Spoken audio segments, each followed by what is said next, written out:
గాంధీ ఉన్నారు. యా గాంధీ ఏంటి ఓవరాల్గా అంటే పవన్ కళ్యాణ్ గారి స్పీచ్లో మాత్రం చాలా అంశాలకు చాలా క్లారిటీ ఇచ్చారు. అటు తనను ఎవరైతే విమర్శిస్తున్నటువంటి వాళ్ళ క్లారిటీ ఇచ్చారు, ఎవరైతే ఈ పొత్తు ధర్మాన్ని గురించి చెప్పారు, చంద్రబాబు నాయుడు గారి గురించి చెప్పారు, అసలు పార్టీలో ఉండాల్సినటువంటి విధానం గురించి చెప్పారు, ప్రజల గురించి చెప్పారు. ఎవరైతే 45 రోజుల్లో ఎవరైనా దాడికి వస్తే వాళ్ళ మక్కెలు ఎరగొట్టి మంచంలో పనుకోబెడతానని చెప్పారు. చాలా అంశాల్లో స్పష్టత ఇచ్చారు. ఏంటి గాంధీ ఓవరాల్గా దాన్ని ఎలా చూడొచ్చు, ఏ రివ్యూ చేయొచ్చు? అంటే పవన్ కళ్యాణ్ గారు ఇప్పటివరకు పెట్టినటువంటి సభలు కానీ లేకపోతే సభల్లో మాట్లాడిన తీరు కానీ విధానం కానీ ఒక రకంగా ఉంది. ఈరోజు 2 పార్టీల నాయకుల్ని ఒక వేదిక మీద తీసుకొచ్చి జెండా పేరిట ఏర్పాటు చేసినటువంటి సభలో అందరినీ ప్రధానంగా జన సైనికుల్ని రాబోయే ఎన్నికల యుద్ధానికి మహాయుద్ధానికి సన్నిద్ధం చేసే విధంగా వాళ్ళందరికీ కూడా ధైర్యాన్ని స్థైర్యాన్ని అన్నీ కూడా నూరిపోసేటువంటి నూరిపోయటానికి ఈ వేదిక దోహదపడిందని చెప్పుకోవాల్సి ఉంటుంది. ఎందుకంటే సభ ప్రారంభం నుంచి ఆయన స్పీచ్ ప్రారంభం నుంచి కూడా తక్కువ సీట్లు తీసుకున్నారని అనకండి. ఒక సీట్ కూడా ఆయన లాగేసుకున్నాడు. అటువంటి వాళ్ళని ఎదుర్కొన్నారంటే ఒక బలి చక్రవర్తి లాగా వామనుడిలాగా ఒక్క అడుగుతూనే మొదలెట్టి మొత్తం విశ్వమంతా కూడా మందే అనిపించుకోవాలి. అలాగే ఇంతింత ఒట్టుడింటే అనేటువంటి ఒక పద్యాన్ని కూడా ఆయన చదివి వినిపించడం జరిగింది. అలాగే ఇప్పుడు నాకు సలహాలు ఇస్తున్నటువంటి వాళ్ళు కానీ లేకపోతే నా మద్దతుదారులు కానీ నాకు సలహాలు ఇస్తున్నారు, ఎన్ని సీట్లు అని చెప్పి. ఎన్ని సీట్లనే కాదు, ఒక బలవంతుణ్ణి ఒక దాష్టీకుణ్ణి ఎదుర్కోవాలంటే చెయ్యి కలవాలి. అది ఒకళ్ళ ఇద్దరా 100 మంది కాదు అనేటువంటి ఒక స్థైర్యాన్ని కూడా పార్టీ శ్రేణుల్లో కూడా దించారు. దీంతో పాటు అసలు సభ ప్రారంభం నుంచి కూడా అటు బాలకృష్ణ స్పీచ్ అయ్యి వెళ్ళేటప్పుడు కూడా ఆయన తీసుకొచ్చి అభివాదం చేసి చేయబట్టినట్లు అభివాదం చేశారు.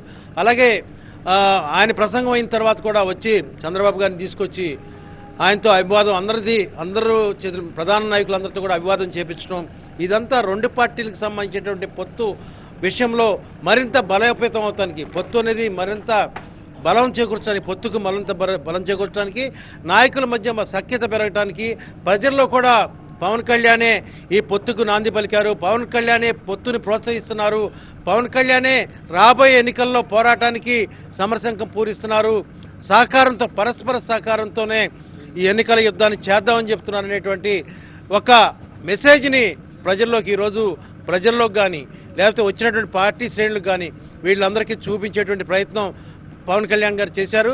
అలాగే పవన్ కళ్యాణ్ను ప్రసంగిస్తున్నంతసేపు కూడా చంద్రబాబు గారు కూడా చాలా ఆయన కూడా చాలా ముగ్ధుడయ్యారనేటువంటి కూడా ఆయన ముఖ కవళికలు చూస్తే కనుక మనం అర్థం చేసుకోవచ్చు.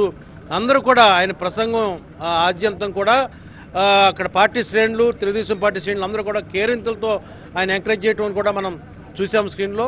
అట్లాగే రాబోయే కాలంలో రాబోయే 45 రోజుల్లో కూడా జరిగేటి యుద్ధంలో మనం నిలబడాలి, నేను నిలబడతాను, మీరు నిలబడండి, అందరూ నిలబడండి, మన ప్రభుత్వాన్ని తెచ్చుకుందాం అనేటువంటి ఒక ప్రతిజ్ఞనే చేసినట్టుగా మనం చూడాల్సి ఉంటుంది.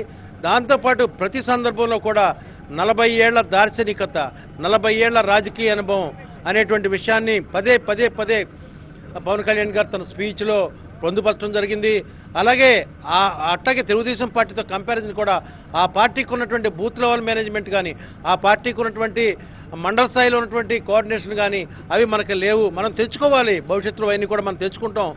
4 దశాబ్దాల పాటు రాజకీయ అనుభవం ఉన్నటువంటి అటువంటి దార్శనికుడితో మనం కలిసి వెళ్తాం అనేది రాష్ట్రానికి మేలు జరుగుతుందనే ఇలా కలిసి వెళ్ళబోతున్నాము. రాష్ట్రం మేలు గురించే, నా గురించో, నా పదవి గురించో, నాకు డబ్బుల గురించో నేను ఈ పొత్తులకి నేను ప్రతిపాదించలేదని చెప్పి ఆయన చెప్పుకొచ్చి ప్రజల్ని, జనసైనికుల్ని అందరినీ కూడా కన్విన్స్ చేసేటువంటి ప్రయత్నం అయితే కనుక ఆయన ఈరోజు చేశారు. మొత్తానికి పొత్తుల విషయంలో బయట మాట్లాడుతున్నటువంటి సోషల్ మీడియాలో జరుగుతుంటే ఏదైతే ప్రచారాలు ఉన్నాయో, దుష్ప్రచారాలు ఉన్నాయో వాటిని తిప్పికొట్టే విధంగా ప్రజలకు చెప్పేటువంటి కన్విన్స్ చేసేటువంటి వైఖరి అయితే మాత్రం పవన్ కళ్యాణ్ గారి స్పీచ్లో ఈరోజు కనపడుతున్నది మనం గమనించాల్సి ఉంటుంది. Okay, right.